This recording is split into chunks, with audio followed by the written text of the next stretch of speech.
तर नमस्कार, मी आहे कल्याणी. पुन्हा एका नवीन मिनी ब्लॉगमध्ये तुम्हा सर्वांचं स्वागत आहे.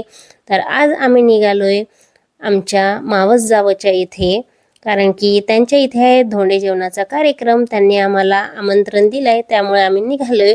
इथे माझी जाऊ, मी, सासूबाई आहेत आणि माझे दीर पण आहेत.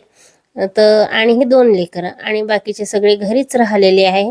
तसं मी तुम्हाला हाय करत होता. आणि आत्ता आम्ही संध्याकाळी निघालोय.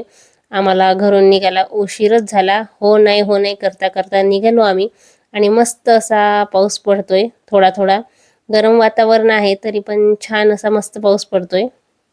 आणि संध्याकाळचा सूर्य बघा किती सुंदर असा दिसतोय. आणि आत्ता आम्ही पोहोचलोय. आम्हाला इथे पोहोचायला जवळजवळ 7-7:30 वाजलेत. आणि आतमध्ये येऊन बसलेलो आम्ही. तिघीच आहे आतमध्ये, कारण की समोर जेवण चाललेलं होतं. आणि इथे तस्मय आणि प्रेमचं खेळणं चाललेलं. त्यांची मस्ती दोघांची कुठे पण चालू असते. आम्ही पण बसलोय आत्ता जेवायला. मस्त इथे भात, भाजी, आलू वांग्याची आमटी, रस आणि पुरणाची पोळी आणि धोंडे, पापड, भजे असं सगळं होतं मस्त. आणि इथे तस्मय पण बसलाय माझ्यासोबत जेवायला. मस्त आमचं जेवण वगैरे झालेलं. आणि इथे बाहेर मस्त थंडीगार हवा चालू होती, त्यामुळे मग आम्ही बाहेर बसलो गप्पा मारत सर्वजण. आणि जे काही पाहुणे मंडळी होती ती आता निघालेली आहे आपापल्या घरी जाण्यासाठी.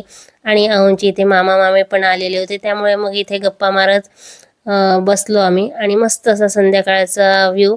आणि ह्याच आहे त्या माझ्या मावस जाऊबाई. आणि इथे पण त्या आम्हाला जॉईन झालेला आहे गप्पा मारायला. आणि आत्ता आम्ही थोड्याच वेळात निघणार आहोत. आणि आम्ही निघालोय. आम्हाला भरपूर असा उशीर झालेला, 10 वाजलेले त्यांच्या घरून निघायला. आणि चला मग आता भेटूया आपण पुढल्या एका नवीन व्हिडिओमध्ये. तोपर्यंत बाय.